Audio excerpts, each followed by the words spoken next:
வணக்கம் நண்பர்களே, முக்கிய செய்திகளை இந்த பதிவில் பார்க்க போகிறோம். திமுகவுடைய எம்பி திருச்சி சிவா இருக்கார்ல, அவர் இன்னைக்கு பிரைம் மினிஸ்டர் மோடி அவர்களை பாராட்டி பேசியிருக்காரு.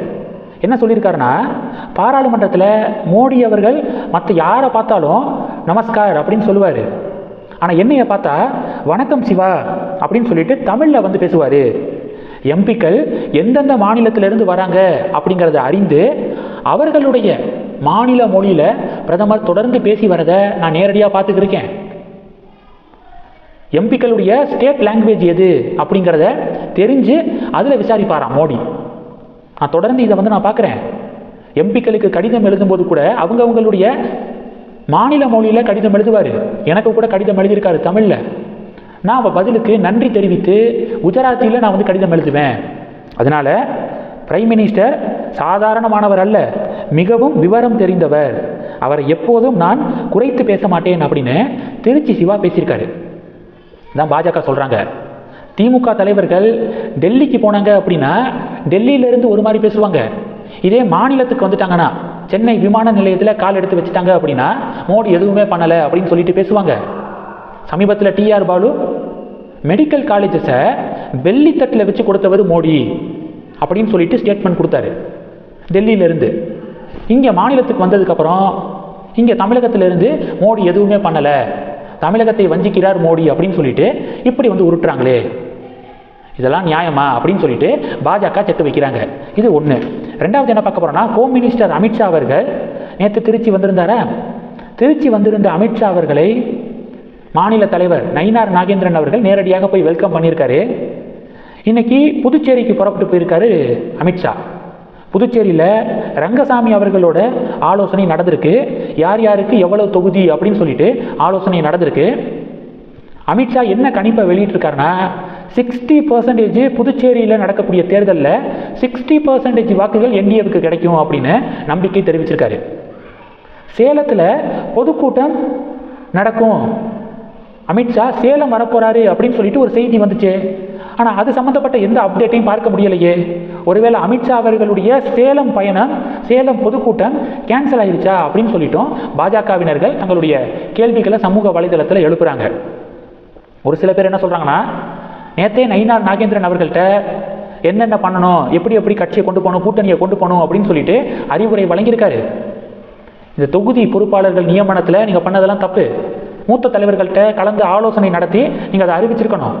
அண்ணாமலையை உள்ளே கொண்டு வாங்க, அண்ணாமலைக்கு பொறுப்புகளை கொடுங்க, அண்ணாமலையை யூட்டிலைஸ் பண்ணுங்க அப்படின்னு சொல்லிட்டு நயினார் நாகேந்திரன்ட்ட அமித்ஷா சொன்னதாக செய்திகள் வலம் வந்துருக்கு. அதுபோக இப்போது விஜய் குறித்து கேட்கப்பட்ட கேள்வி இருக்குல்ல, அதுக்கு நயினார் வார்த்தையை விட்டார். திரிசாவை விட்டு வெளியே வர சொல்லுங்க அப்படின்னு சொல்லிட்டு வார்த்தையை விட்டார். இது ஒரு பெரிய டிபேட்டை உருவாக்கியிருக்கு. தேர்தல் நேரத்தில் இது மாதிரியான லூஸ் டாக்ஸ் விடக்கூடாது அப்படின்னும் கண்டிச்சிருக்காராம் அமித்ஷா.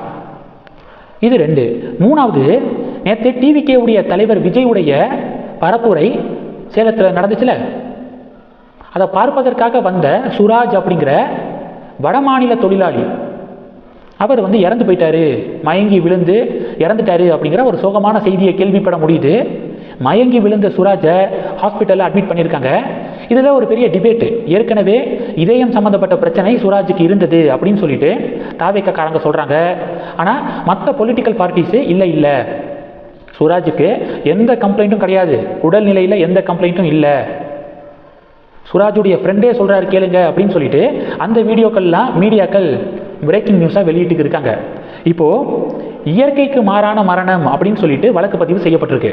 சுராஜ் அவர்களுடைய இறப்பு இயற்கைக்கு மாறான மரணம் அப்படின்னு சொல்லிட்டு வழக்கு பதிவு செய்யப்பட்டிருக்கு. இது பொலிட்டிக்கலாக பெரிய டிபேட்டை உருவாக்கியிருக்கு. அடுத்தது, எம்எம் நரவானே அவர்களுடைய ஆட்டோ பயோகிராஃபியில் இதெல்லாம் இருக்கு பாருங்க அப்படின்னு ராகுல் காந்தி பிரச்சனை பண்ணாரா? அந்த புத்தகத்தை வெளியிடக்கூடிய உரிமை பெற்ற நிறுவனம் இன்னும் எந்த காப்பீஸே வெளியிடலையே. பிரிண்ட் வடிவத்திலேயோ டிஜிட்டல் வடிவத்திலேயோ எந்த காப்பீஸும் இப்போ வரைக்கும் வெளியிடப்படலை அப்படின்னு சொல்லிட்டு விளக்கம் கொடுத்துட்டாங்க. எம்எம் நரவானேவே அதை உறுதிப்படுத்திட்டாரு. இந்த டிபேட்டுக்கு மத்தியில் இப்போது சிடிஎஸ் ஜெனரல் அனில் சௌகான் அவர்கள் பேசின ஒரு வீடியோ வைரலாக ஷேர் ஆகுது. அதில் அனில் சௌகான் அவர்கள் என்ன சொல்லியிருக்காருன்னா, Nehru, former prime minister Nehru சீனாவுடன் நல்ல உறவை விரும்பினார், அதனால் அவர் திபெத்தை சீனாவிற்கு கொடுத்தார் அப்படின்னு சொல்லிட்டு அப்படிங்கிற தொனியில் அனில் சௌகான் அவர்கள் பேசியிருக்காரு. புத்தகமே வெளியாகலை, 4 ஸ்டார்ஸ் ஆஃப் டெஸ்டினி அப்படிங்கிற புத்தகமே வெளிவரல, அதில் இது சொல்லப்பட்டிருக்கு அப்படின்னு பிரச்சனை பண்ணக்கூடிய காங்கிரஸ், திமுக, சிடிஎஸ் அனில் சௌகான் ஓப்பனாக இந்த குற்றச்சாட்டை முன் வச்சிருக்காரு. நேரு சீனாவுடனான உறவை விரும்பினார், அதனால திபெத்தை சீனாவுக்கு கொடுத்தாரு அப்படின்னு ஓப்பன் குற்றச்சாட்டு முன் வச்சிருக்காரு. இதை பற்றி ஏன் ஒரு வார்த்தை கூட, ஒரு விளக்கம் கூட காங்கிரஸ் கொடுக்கல, ராகுல் இன்னும் கொடுக்கல அப்படின்னு சொல்லிட்டு பாஜக பதிலடி கொடுக்குறாங்க. இந்த செய்திகளை பற்றி உங்களுடைய பார்வைகளை மறக்காம கமெண்ட் பண்ணுங்க. தொடர்ந்து கணக்கில் இருங்க. அடுத்தடுத்து நிறைய பதிவுகளை பார்க்க போறோம். நன்றி. ஜெய் ஹிந்த்.